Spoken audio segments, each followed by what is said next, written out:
3 பேர்த்த உடனடியா அணியிலிருந்து நீக்கியே ஆகணும். அப்படி இல்லன்னா பிளே ஆஃப்குள்ள போக வாய்ப்பே கிடையாது அப்படின்ட்டு தோனி இந்த ஒரு தோல்விக்கு அப்புறம் ரொம்பவே கொந்தளிச்சிருக்காருங்க. ஏன்னா நேற்று சிஎஸ்கே மிக மிக மோசமாக விளையாண்டுருந்தாங்க.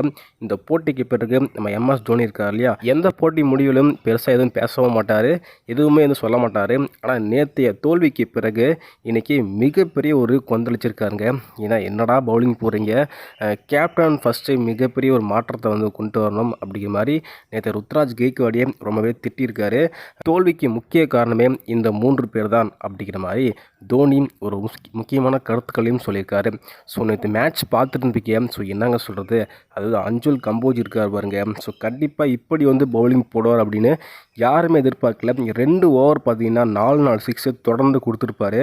முதல்ல பார்த்தீங்கன்னா வந்து மார்ஸ் வந்து அடிச்சிருப்பாரு. அதுக்கப்புறம் கடைசியில் நிக்கோலஸ் புரன் அவர் ஒரு 4 சிக்ஸ் அடித்து மேட்சை முடிச்சு விட்டுருப்பாரு.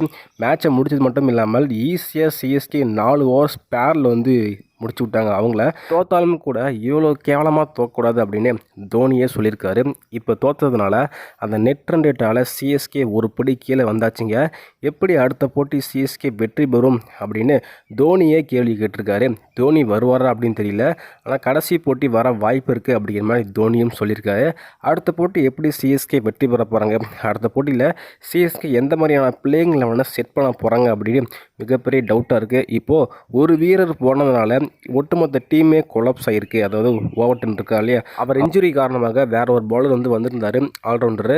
அவரும் பெருசாக பர்ஃபார்மன்ஸ் கொடுக்கல, அவர் தர்மடி வாங்கினார். அது மட்டும் இல்லாமல் சிஎஸ்கே பவுலர்ஸ் எல்லாருமே இன்றைக்கி செம்மையாக தர்மடி வாங்கியிருந்தாங்க. என்ன காரணம், ஸோ ஏன் எல்லா பவுலருமே அடி வாங்கினாங்க, முக்கியமாக எப்போவுமே நல்லா போடக்கூடிய நூரக மதும் இன்றைக்கி செம்மையாக அடி வாங்கினார். இதுக்கெல்லாம் என்ன காரணம், ஸோ வந்து கேப்டன் சரியில்லையா அப்படின்னு ஒரு கேள்வி கேட்க தோணுது. கண்டிப்பாக தோனியின் முதல் காரணமே வந்து கேப்டன்சி அப்படிங்கிற மாதிரி சுட்டி காமிச்சிருக்காங்க.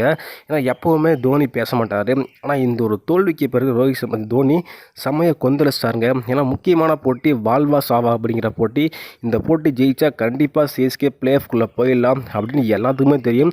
தோனிக்கு நல்லாவே தெரிஞ்சிருக்கு இந்த ஒரு போட்டி எவ்வளோ முக்கியமான போட்டி அப்படின்னு.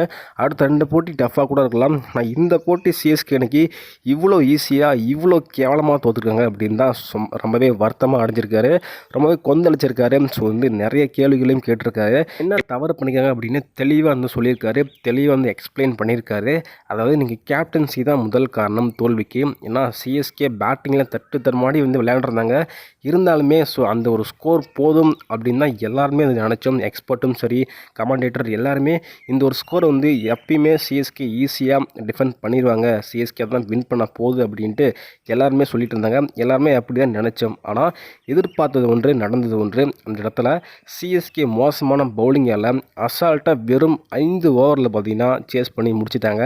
5 ஓவரில் தெரிஞ்சிச்சு மேட்ச் கைவிட்டு போயிடுச்சு அப்படின்ட்டு முதல் ஓவர்லேயே அப்படி வந்து வாரி வழங்க ரன் கொடுத்தாங்க. அதனால் பார்த்தீங்கன்னா சிஎஸ்கே முதல் 5 ஓவரில் மேட்சை தோத்துட்டாங்க. தோல்விக்கு முக்கிய காரணமே கேப்டன் ருத்ராஜ் கெய்க்வாட் தான். அவர் வந்து சரியாக எனக்கு பவுலிங் ரொட்டேஷன் பண்ணல.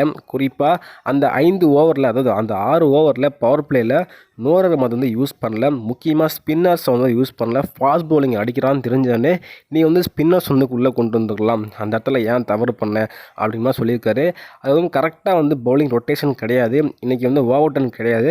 அவருக்கு பதிலாக வேறு ஒருத்தர் பவுலர் வந்தார். இருந்தாலுமே அவர் வந்து எப்படி யூஸ் பண்ணணும் அப்படின்ட்டு சுத்தமாக அவருக்கு தெரியவே இல்லை. ஒட்டுமொத்த ப்ரெஷர் வந்து அவருக்கு ஏறிடுச்சிங்க. ஸோ வந்து 2-3 சிக்ஸ் அடித்தோடனே அவருக்கு வந்து ஒன்றுமே புரியல, எந்த பால் யூஸ் பண்ணுறனே தெரியல. வந்த எல்லா பாலுமே அடி வாங்கினாங்க.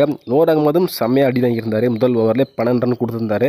அதனால் யாருக்கு கொடுக்குறதுனே தெரியல. இந்த ஒரு தோல்விக்கு இந்த குழப்பம் தான் காரணம் அப்படிங்கிற மாதிரி சொல்லியிருக்காரு.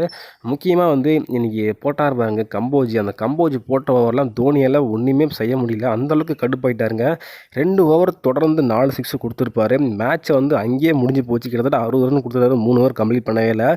ஸோ இந்த இடத்துல வந்து தெரிஞ்சுக்கோங்க எப்படி மேட்ச் கைவிட்டு போச்சு அப்படின்னு. எல்லா பாலுமே வந்து கான்ட்ரிபியூஷன் கொடுத்தே ஆகணும். ஆனால் வந்து இப்படி ப்ளே பண்ணால் கண்டிப்பாக சிஎஸ்கே பிளே ஆஃப் போக சான்ஸே கிடையாது அப்படிங்கிற மாதிரி தோனியும் கொந்தளிச்சு பேசியிருக்காரு. அதுக்கு அதாவது கடைசி போட்டி தான் தோனி வருவார்னு எதிர்பார்க்கப்படுது. அடுத்த போட்டியில் சிஎஸ்கே எப்படி கம்பேக் கொடுத்து வின் பண்ணுவாங்கன்னு தெரியல. சரி நீங்கள் சொல்லுங்கள், தோனி சொல்கிற ஒவ்வொரு பாயிண்ட்டும் கரெக்டாக இல்லை வந்து தோனி சொல்கிறது கரெக்டாக இல்லையா, ருத்ராஜ் பண்ண தவறு என்ன அப்படிங்கிறதையும் கருத்துக்களாக போட்டு விடுங்க. முக்கியமாக சப்ஸ்கிரைப் பண்ணாமல் சப்ஸ்கிரைப் பண்ணிட்டு பாருங்கள். ஸோ இந்த வீடியோ ஏதாச்சும் புரியல அப்படின்னா கமெண்ட்டை தெரிவிங்க, கண்டிப்பாக நான் ரிப்ளை பண்ணுவேன்.